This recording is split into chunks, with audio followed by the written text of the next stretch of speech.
Yo, what's up, Theorites? What we have for you today is a little thing called ATT Confidentials. These are bonus episodes on Patreon. There must be 50 of them on there. So if you like what you hear today and you want to support your boys, support your favorite podcast, go to alientheorist.com, click support. The rest is easy. All right, we appreciate it. Hope you enjoy. Peace.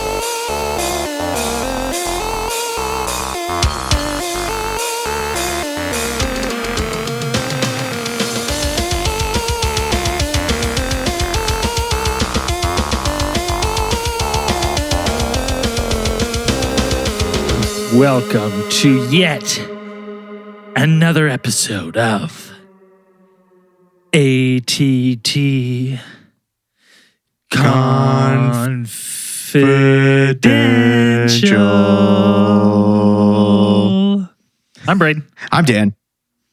And what's very quickly become the best part of Alien Theorist Theorizing is dropping the dead weight of any kind of production and the dead weight of scaredy pants and just going with the real deal, which is us two. Braden, Dan, the gruesome twosome are back, baby. We're in it to win it. This is another epic episode of ATT Confidential. We're going to take you guys way deep, super deep. And we're going to address the mystery of the Baltic Sea Anomaly, which people have asked us to cover on multiple occasions, but we thought we'd put it on here. It's more fun to kind of shoot stuff around.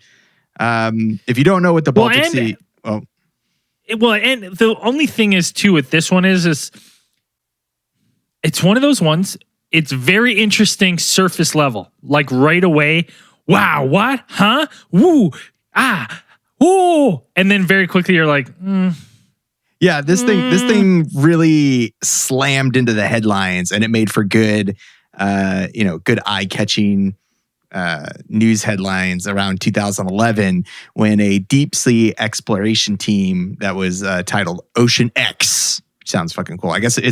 I think it was supposed to just compete with like SpaceX. They just kind of stole the name, which was headed up by Peter Lindbergh. Wait, they were going to compete with SpaceX? They're going the wrong way. SpaceX had like just started to get going, so they were like, "We're going to call ourselves Ocean X," you know. So I get it. Yeah, okay. I'm pretty sure that was the idea. I was like, they're going backwards. Like they're literally. We going know further more from the starting line than we do about the Earth's oceans, or at least that's what they keep saying, which I don't know if it's necessarily true. I don't know if that's true either. No, it's because we know more about the surface of the moon. We know more about the surface of the moon than the bottom of the ocean. Okay, which that makes to me sense. seems plausible. Maybe the moon is a big place, but. Oh, well. Yeah. So anyways, this SpaceX Ocean X team was put together by Peter Lindbergh, who is billed as an professional adventurer. Pretty sure is his official title. I didn't know adventurer could be a title, but I don't know how you get it. I need to find out because I want it. Oh man, that should be the name of our TV show, Adventurers Adventuring. That's a good one. That'd be our travel show. Yeah, that'd be our travel show. Drunk Adventurers. And then Dennis Ahlberg or Aberg, I'm not exactly sure. They are both Swedish? Swedish? Yeah. I believe they're Swedish. Yeah. And they are, Dennis Ahlberg is like an entrepreneur or something. I think he's the Swedish version of Elon Musk. And so they put together kind of put together this team of Ocean X, and they go around the ocean searching for shipwrecks, which a lot of people do, and it can be it can actually be pretty profitable, because before the Baltic Sea Anomaly had hit, or that had popped up, they had actually gained quite a bit of fame from discovering a mostly intact shipwreck from 1907. And inside the shipwreck, they actually had this very rare cache of a vintage champagne, which ended up selling for record prices at historical auctions like Christie's. And it was drinkable. Like you could actually drink it, and people were drinking it. So, I mean, that had kind of catapulted them to the front of, I guess, the adventuring business. They were able to gain more funding and keep looking. So they mostly explore in the Baltic Sea area, which, if you didn't know, is an actually really good place. And I didn't know this before either. It's a good place for preserving shipwrecks and things that are at the bottom, sink to the bottom of the ocean, because the Baltic Sea is actually a brackish body of water, it is comprised of both fresh and seawater. So a lot of the organisms, which the most problematic ones in saltwater are these type of like sea worms that consume wood, as organic matter and stuff like that. They don't exist in the Baltic Sea area. So there's tons of shipwrecks that have been pulled out of there that are remarkably intact and have given us a big boost in kind of putting together what the maritime history of nations of that area. So it's pretty neat. So these two guys were out pretty much doing their thing, which is you take a ship out. I guess their usual type of outing is like they go out there on a ship and they use what is normally side scan radar or sonar, and it kind of just scans the bottom of you just pretty much trawl the bottom of the ocean. You pick a grid where you think there is something or you haven't explored before, and you just kind of drive around there and get a picture of what's at the bottom of the ocean. Now, do you think it's that much of a shot in the dark where it's like, or do you think they're like, is there anywhere where they're looking at like old shipping routes or stuff like that? Or do you literally think they're just like, they just look at a map and lick their finger and go, there, we're going to try there today? Because the ocean's a fucking huge place. I was thinking about this today and I'm like, are they just literally just looking for needles in haystacks, basically? The area that they were looking at, I'm pretty sure is, I guess, popular for shipwreck, searches or things like that. The Baltic Sea is, in relative to the other oceans like the Atlantic Ocean, the Pacific Ocean, you're not just like picking a random spot. I'm sure they have either usually I think they consult historical records or reports, or they get other people's like sonar data and they're like, this looks kind of funny. Let's go take another look at that. That might be strange. I remember reading one article where I think it's one of the astronauts that spent time orbiting the Earth, and he had actually taken data from NASA that had taken pictures of the Earth, and they could, kind of mapped out the oceans. They took these really comprehensive pictures, and he actually identified places where shipwrecks were from that data. And then when he got back to Earth, he started searching. I can't remember his name off the top of my head, but he started searching for shipwrecks, and he found a whole bunch just using that data. He never told anybody until he got back and got out of NASA. It was pretty cool. So these two pretty much searched through this data of side scan radar, and when they came upon this really strange looking scan, something they really hadn't seen before, and it was unusual for what they were looking for, and it right away, they were pretty sure that it wasn't a ship and it was something else. So if you look up the Baltic Sea Anomaly, the first thing you're probably going to get is a bunch of photos which look like they're underwater. Those are actually artist representations. If you look up Baltic Sea Anomaly sonar scan, if you actually look at the original scan, you'll see something that people have compared to the Millennium Falcon is kind of the first comparison everybody has. Boom, you heard it here first on ATT Confidential. Star Wars is real. They said it at the beginning of the movies. It's a documentary, and we found the Millennium Falcon. Yeah, it's all true. That's why Star Wars was always in the documentary section of the video store. I remember that specifically. I think that's how they should end the series. Like when the Millennium Falcon finally gets destroyed, they should have it crash on Earth A long, long time ago. In a galaxy far, far. Well, no, it's this galaxy. Anyways. Well, no, because this galaxy. Yeah, makes sense to me. Tie it all together. Yeah, there's a couple of science fiction series that do end like that, and I won't spoil by telling them what they are. But so you have this strange scan that they picked up, and they weren't sure what it was. It didn't look like a shipwreck. They weren't really sure if it was it was too, when they looked at it from their opinion, it was too uniform to be just a natural structure of some sort. It wasn't a rock formation. There are some reports of it doesn't fit. Like if you look at the pictures, if you look at those pictures, it looks out of place. Like whatever the scan is there's definitely like you could make that conclusion. It's easy. I did, but I'm also an idiot. So it's not hard to make that conclusion where you're like, there's something there. But we're not just going off of the looks. Right. So there were also some what they described strange occurrences while they were exploring this anomaly. While they were above it, the crew of the ship reported that electronics were malfunctioning, or they weren't. Things were flicking on and off. So some of that stuff's kind of spotty. I don't know if it's all been corroborated, but those are some of the reports that had come out. People saying that just really strange things that maybe correspond to some sort of magnetic interference or electrical interference, causing malfunctions in equipment on the ship. So I'll just add right there that it's at that point too, like with these issues are only reported from the Ocean X team. Like subsequent, I haven't, in what I've read, I never read any subsequent issues with electrical stuff. Yeah, doesn't mean there's not something weird.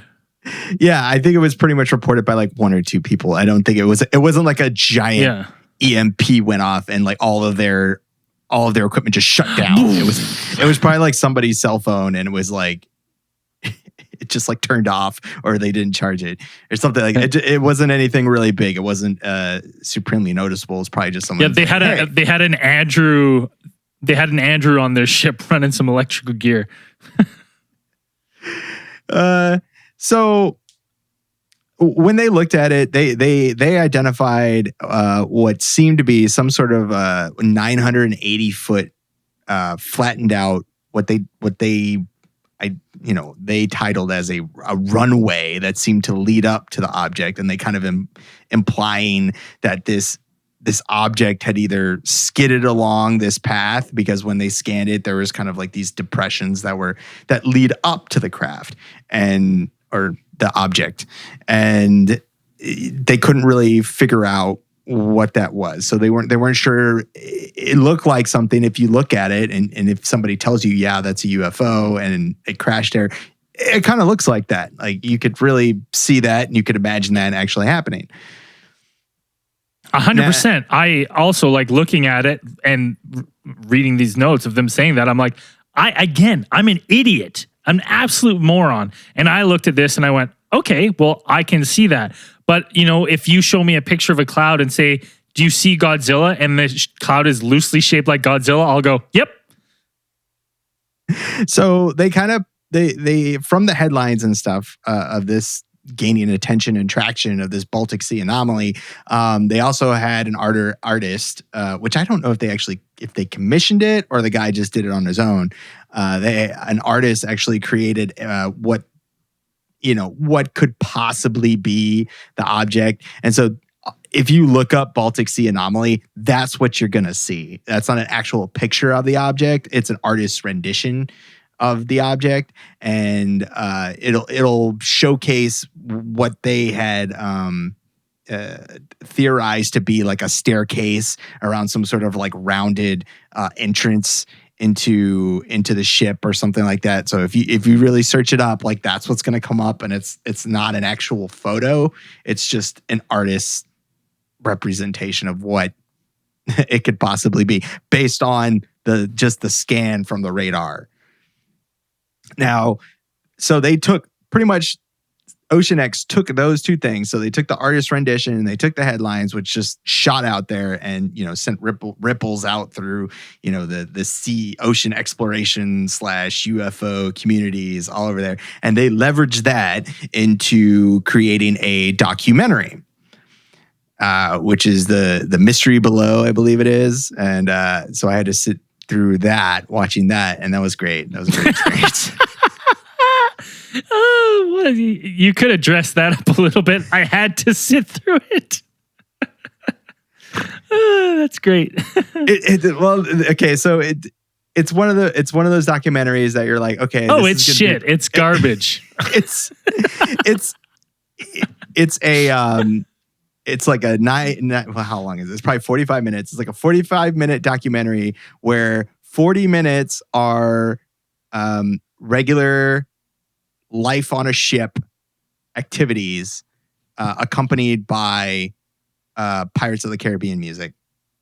Mostly, seems like it. Anyways, and where any type of small event is accompanied by like a musical stinger of some type, where it's like, the chef couldn't find any pickles for dinner on the deck and dinner on the ship last night. Dun dun! Like the crew of the Ocean X had to soldier on without pickles. It's pretty ridiculous. But anyways, what they did end up doing was that they actually managed to go down and visit it on this second thing. When they went back the second time, they actually weren't sure where they found it, which I thought was really weird, because it's like, if you mark this on your scan of radar or on your sonar, wouldn't you pinpoint the exact place on GPS or something like that, which they hadn't. So they actually had to look for it again. So but this time they actually came back with a different type of radar. The first time, I don't think we said this, was that they were using side scan radar, which is meant to detect things like just along the bottom of it's more like for horizontal, not vertical. And so when you scan with the side scan radar, it's really shallow, and it's like you can't tell really the height, or you can't really tell the depth of something. You can just tell that something is kind of light, something's uniform across the bottom of the ocean. That's how I understood it. So when they went back the second time with the documentary crew, they actually had a third sonar placed on the bottom of the ship, and it was like this one was designed for vertical scans, so it would be more detailed for when they reach the object, or when they found the object.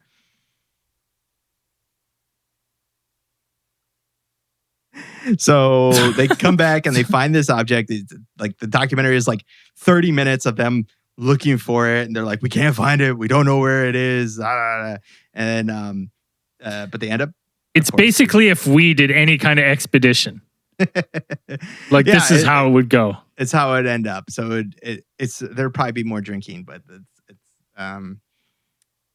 so they get there and they find the object again, or they found where they have found the object, and they actually send a dive team down this time. They hadn't went down the first time. They sent a dive team down the second time. So this documentary actually is like the most recent information that we have about the object. So like, the object hasn't been in the news for like a long time. Like, if you look for articles about it, hasn't really been in any newspapers or anything. There hasn't really been any updates about it since 2012, I believe. And so this documentary, which was released in like 2018, this is like the only thing. This is the most current information about the Baltic Sea anomaly that you can pretty much find. When the dive teams got down there, their whole plan was that they were going to, take a piece of it.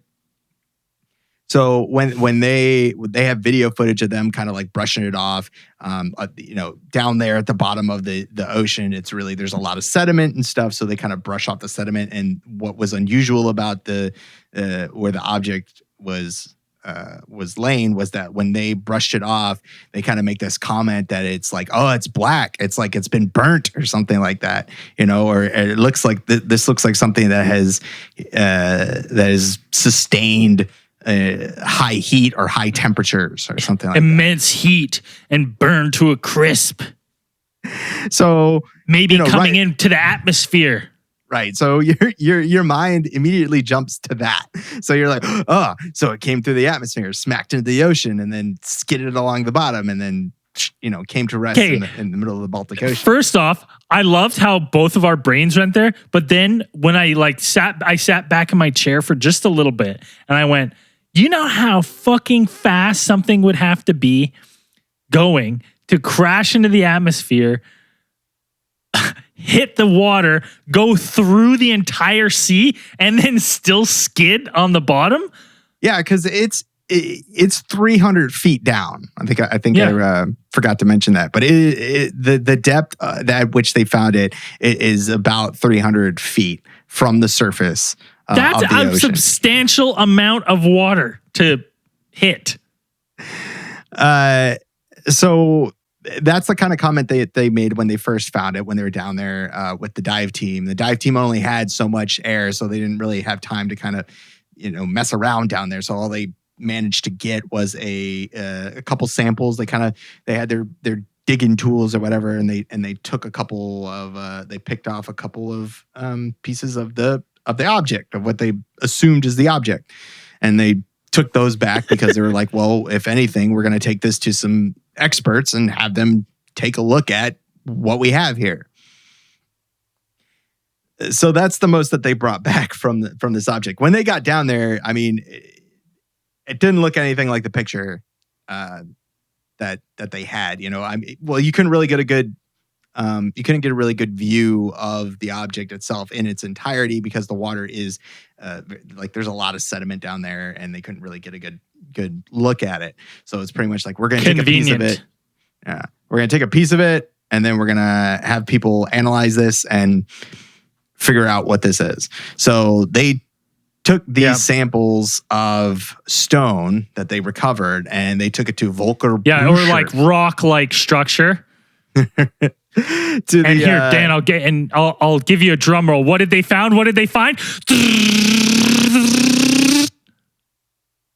They were surprised when they looked at the material and they analyzed it at Stockholm University by an actual associate professor in geology, Volker Bruchert. And this black stone that they recovered, or what it seemed to be, was actually a type of volcanic rock, which is strange in itself. He thought it was pretty so much. We found a rock. We found a rock at the bottom of the ocean. So there's only one conclusion here, Dan. This is a rock ship from the rock people. And you wouldn't be wrong when people have put that theory forward. Probably more than a few people have actually. I've seen that in some places where it's like, well, maybe this is some type of ship from a planet where life forms evolved, from mineral-based life forms, not the rock lords. I don't know. That's one of the theories, that perhaps the ship is from a planet where it's like they're rock people. They're a whole bunch of Benjamin Grimm's, everybody's favorite blue-eyed thing. Fucking walking around, and they're now rock ships or Korg, and they're stuck in the sea. They're just weighed down by the great weight of the sea that's keeping them trapped. And if we continue to heat up this planet and evaporate the oceans, we are making it easier for the rock people to escape. So that's what I took away from this documentary. Right. So that's one theory. The other theory is that perhaps the outside rock covering is covering something else, that there is something beneath this, and perhaps it has been left there long enough, or it's been buried there long enough that it's covered in this rock, in this volcanic rock or something like that. That's the other theory. If you're trying to push the UFO narrative, the alien object narrative. On the other hand, if you're to consider that this is something it's not mundane, but also a little bit more plausible, is that this object is actually a piece, or a larger piece, of volcanic rock, which had been left there when the Baltic Sea was formed during the Ice Age, when the glaciers were receding. So it's strange because there are no real volcanic activity in that area. So having volcanic rock there, it's still a type of mystery. It's still a geologist looks like this. I guess this technically it is. They're not lying when it's an anomaly. Right. It's not like it's actually. I mean, it's when the geologists explain it, they're like, this is actually pretty weird. It's not. This rock isn't something that you would normally see here. There were other materials that they brought up from the sea bottom. There were granites and gneisses and sandstones, which you would normally find there. But this volcanic rock is something that is just something that you wouldn't expect to be see down there. So the scientific explanation would be that this was left here by glaciers. The glaciers picked up the rock while they were moving back, and then they just kind of left it there when they were melting or leaving the area, as glaciers tend to do. And so that's how a geologist would look at it.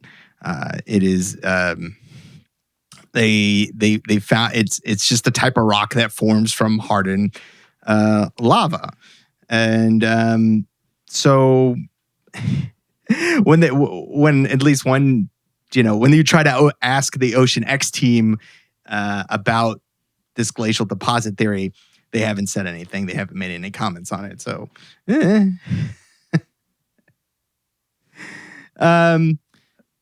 it's a really fun one, or this was really fun. Like I just remember seeing this in all the headlines. Like I remember seeing Baltic Sea Anomaly, the spaceship that's sitting down at the bottom. I remember seeing all of the artist renditions of this craft that was somehow either like on some type of pedestal or something at the bottom of the ocean, just laying there, kind of waiting for people to come down and find it. And it's something when you dig into it, both figuratively and literally, there's really not that much. It's a bunch of people kind of, when I hear the word or I see the title professional adventurer, I kind of think part of me is like, well, is a bit of a con man, because it's like you're always looking for your next, you need somebody to fund your adventures. So why not say that, hey, and what better headline? Exactly. What better headline grabbing? And then I started to think that maybe this is one of those, like the first incidents of like someone like manipulating like social media and stuff to get something to go viral in order to get this kind of publicity, in order to fund further expeditions and other stuff, right? Because if, this took off like crazy. And the reason, like what struck out for me is why I think it's a little bit hokey pokey and a little bit bullshit by the Ocean X team is because they didn't, if you think you found a fucking spaceship and you didn't mark the coordinates, so you had to look for it again, get out of here. Yeah. Like that is ludicrous. There's a ton of criticism from the scientific community about the stuff that they kind of. It wasn't so much that the Ocean X team lied. It was more like, well, they lied by omission. They kind of left out a whole bunch of stuff that they're like, well, or they ignored a bunch of evidence that it's like this isn't. This is not a spaceship. It's just malfunctioning. Some people are saying that there's more theories about what happened with their equipment rather than what it is at the bottom of the ocean. They're more like people who specialize in that type of sonar, that side scan sonar and underwater sonar. They've been consulted, and they said that the way that the lines, or that when you look at the image, there's like a mirror image on the other side. And if there's a mirror image on the other side, that means that you're getting like a type of crosstalk between the two, like the two emitters that go on the side of the ship. So it's like, it wasn't so much that it was picking up some type of uniform objects. It's that the two, the equipment was not calibrated properly. Putting that together. Yeah. That makes sense. It's a really strange thing, and it's just one of those things that I can't blame them. Like I can't blame the Ocean X guys and being like, well, Listen, you guys are trying to make, we would do the same thing. We would do the exact same thing. If we saw a UFO that was explainable, we took a picture of it, we would put it up for you guys and be like, you know what I mean? Because it's fun. It's like look at this. Let your imagination run wild. And this just went extra wild. Yeah, and we'd want to be like, well, if you want to give us, it'd be cool if somebody wants to fund an expedition for us to take a closer look at some of these things. Like you won't know until you look is kind of that you know, that's one of my philosophies is like you won't know until you actually take a look. So, you know, the fact that they got funding and they made this kind of hokey documentary, but they got a chance to go down there and look and you know, there's a little bit of publicity out there for doing what they're doing. It's I mean, perfectly. It's not like they overinflated it. Maybe they might have made some comments that were taken out of context, and then you know the news tabloids ran with it more than them, and then they kind of fed into it as well. They probably have some responsibility in the whole kind of just being like, oh, it's a UFO, definitely. They just kind of be like, well, you can't say it's not a UFO, and it's like, well, no, we can't because we haven't gone and looked at it. It's like if you pay us, we'll go look into it more. Yeah. So, I mean, the documentary is pretty fun if you want to see how how people search for shipwrecks at the bottom of the ocean. That's still pretty cool. There's a lot of neat stuff down there, and it still kind of leaves the question. Yeah, you can probably skip to at least 30 minutes in. Watch the intro, and then there's a lot of filler. Yeah. So if you want to know. Pretty much it's just an update on the Baltic Sea anomaly. It's still down there. It's just an anomaly. It's just something that it's out of the ordinary for that area, but doesn't seem to really be any evidence supporting that it is an actual UFO or something like that. But still, that area of the Baltic Sea there's still tons of shipwrecks down there, which are super cool.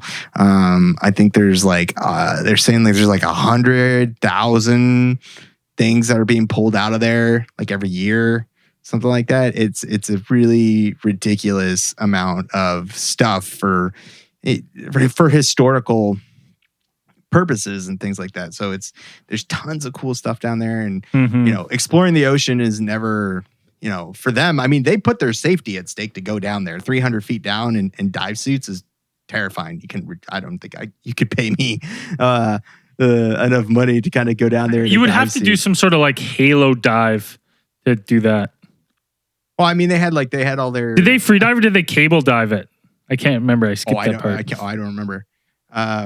Probably just dropped a cable down there to go to follow that all the way down and get down there. But they were only down there for a little bit. Like they couldn't stay down there like the whole time. You would have to, and then you'd have to stage coming back up instantly. Yeah, it was a pretty neat little operation. I mean, we need James Cameron to look into this. Get Jimmy on the line. I know me and James Cameron are best buddies, so let's me call him Jimmy. Get Jimmy C on the line. But that's basically all there is to the Baltic Sea anomaly. Like, it's interesting. Again, it's a perfect confidential because it's interesting for the surface level. As soon as you start scratching at that surface of like the headlines, you start going like, well, this doesn't seem that great right away. Did you have anything else to add on Baltic Sea anomaly? I have another thing. I like a quick conspiracy, but let's. Yeah, sure. What do you have? Well, I'm saying it's like this shouldn't discourage us from thinking that there's something perhaps down in the ocean. Like the actual documentary is kind of leaves the whole thing open. Again, we know more about the surface of the moon than the bottoms of the ocean. So it's like there could possibly still be stuff down there. And there's no telling what's buried underneath the sediment. I mean, if something has been down there, if it's like Autobots, the Ark, which has been buried under a volcano for 65 million years, like you don't know what's down there. Listen, it could just be it's going to awaken December 2020.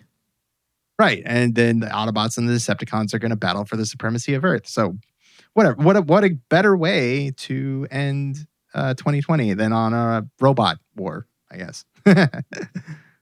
Dan, my other conspiracy that just popped into my head because I said the word ludicrous. Are you familiar with the rap artist Ludacris? You mean Luda, who wears platinum chains? Yeah. Luda is also a star in Too Fast and Too Furious. Yep, that's the one. Okay. Yes. Are you aware that he stepped out the swamp and with this 12 is and a half canon. gators? This is real life. That there's people who call him Mr. Wiggles. I'm not aware of that. Like instead of Ludacris. Like people who that's know what I'm him? searching for. This or I don't know. Listen, Dan. It's bugged me ever since I heard it because I've never met anyone where I've gone, oh, I love that Ludacris song. They go, oh, you mean Mr. Wiggles? Never. That's never happened to me. I've never heard him called according to Ludacris himself, in the song called Holiday Inn by Chingy, he says, and I quote, and I know this because it's bothered me so many times, and it just popped into my head. He goes, stop, drop, kaboom. Let me rub on those nipples. Some call me Ludacris. Some call me Mr. Wiggles. Now, is that self-proclaimed like people call him Mr. Wiggles, or this is like... So are we... That raises another question for me. Are we now, if I meet Ludacris, is that giving me permission to now be like, hey, Mr. Wiggles? Well, I mean, if he's rubbing on your nipples, maybe. I can only, if he rubs on my nipples, then you can call him Mr. Wiggles. Well, but that's not the line. That's what it says in the song. No, the line doesn't know it. Dan, if it said, for what the scenario that you're explaining, the line would have to be stop, drop, kaboom. If I rub on your nipples, you can call me Mr. Wiggles. But that's not the line. The line is stop, drop, kaboom. Come, let me rub on your nipple. I think it's let me or come rub on my nipples. Some call me Ludacris. Some call me Mr. Wiggles. I still think it would be appropriate to call him Mr. Wiggles if he was rubbing on your nipples. Because that way it rhymes. Hold on. Holiday. I'm gonna look at it to make sure I've got these lyrics exactly right. Because maybe I've never really looked into it. So I want to just quickly. I don't think anybody calls him Mr. Quickly to make Wiggles. sure I'm not. Well, no, but he's saying that some do. Okay, hold on. Stop, drop, kaboom, baby, rub on ya nipples. So he's saying if you rub your nipples, you may call him Mr. Wiggles. Yeah. So if you are rubbing on your nipples, you can call him Mr. Wiggles. Yeah. That's stop, drop, kaboom, baby, rub on your nipples. Some call me Ludacris. Some call me Mr. Wiggles. I think it's crystal clear under what circumstances it's appropriate to address Ludacris as Mr. Wiggles. Listen, now, so when I eventually meet Ludacris, right, on the set of Fast 12, Fast to the Future, Fast to the Future, that we are going to be producers on. Yep, co-producers. All right. Co-producers. Because I think it's copyrighted because we've said it. Yeah. Do I have to leave my shirt on while I rub my nipples to call him Mr. Wiggles? Or do I have to remove my shirt, rub my nipples, and then address him as Mr. Wiggles? It doesn't specify whether you need to be fully clothed or not. So I would assume that just for... Hold on. Now I've got more questions, Dan. The beginning of the line is stop, drop, kaboom. Does that mean I have to lay down? No, you have to stop, drop, kaboom. So I would assume that is stop, drop it low, as the kids say. And then, and then, get into a little squat and then rub your nipples and go, hello, nice to see you, Mr. Wiggles. Yes. That's probably correct. Is that what it is? And then he just tips his felt hat to you. That makes sense. Interesting. I've always been very fascinated by that line, and it's good to finally. I totally forgot until I said the word Ludacris, and then I went, I should have said Mr. Wiggles because that's what some people refer to him as. hold on. Let me check his Wikipedia page because he probably has aliases. And under his aliases, does he have Mr. Wiggles as aliases? Are like Ludacris, aka known as Chris, aka like Mr. Wiggles, aka No, it's other names. Chris Lava, or Luda. Yeah, no Luda. Mr. Wiggles. Yeah, most people call him Luda, I think. I'm gonna quickly. Luda. Does anyone call Ludacris Mr. Wiggles? I think it's only going to come out. Does anyone call Ludacris? Does anyone call Ludacris Mr. Wiggles? There's a Yahoo answers, and it just says, yeah, some people. Some people. Oh, that's great. It's obviously been questioned before. I mean, yeah, if it comes up in a popular song, I mean, sure, it should be. But I think we have a satisfactory answer. I think we put together the puzzle pieces. I'm just saying that you have to stop, drop low, pop back up, and then rub your nipples, and you can address Luda as Mr. Wiggles. Totally and you just say, Mr. Wiggles? Yes. Yeah. And then he would say, Brayden. Like, yeah. Anyways, that's the Baltic Sea Anomaly / the mystery of Mr. Wiggles. I don't know why that popped into my head at the end, but it's fairly interesting. Right? Why would you say that in a song? Why would you give yourself the nickname Mr. Wiggles? I'm not even sure what it implies as to whether if somebody calls him Mr. Wiggles. Okay, well, hold on. Let's get into it a little bit then. Let me call Ludacris. I'm going to call Ludacris right now. Let me get him on the phone. Okay, so I got the lyrics. Hold on. I'll read the rest of the lyrics to see if it makes sense that why you would call him Mr. Wiggles. Stop, drop, kaboom, baby, rub on ya nipples. Some call me Ludacris, some call me Mr. Wiggles. Far from little, make your mammary glands jiggle. Okay. So I guess that's rubbing your nipples so they jiggle. You just yes. like whoop, whoop, whoop, whoop. Yeah. Yeah. Some mammary glands jiggle. I am surprised. I'm surprised that he used mammary glands in a rap song. That's something else. Got him under control. The bowl of tender vittles. Okay. Dr. Giggles. I can't stop until it tickles. Okay. There's no reason for him to be called Mr. Wiggles. I'm pretty sure Mr. Wiggles is because it rhymes. Yeah, but he's like, he couldn't come up with anything else that he's like, you know what? I've got this whole verse on a song that's not even mine that I've thought in my head that I've written, but the whole premise of my entire lyrics involve me having to self-proclaim myself as Mr. Wiggles. Look, you read it's literally the first line right in front of you. Some people call him Mr. Wiggles. So some people call him Mr. Wiggles, according to Yahoo Answers. That is a completely, airtight source, reliable source to get your information from. Yahoo Answers. So I'm sure he just put it in there just to reinforce the fact that people call him Mr. Wiggles. Whether he prefers to be called Mr. Wiggles as opposed to Ludacris, I think that is still open to debate.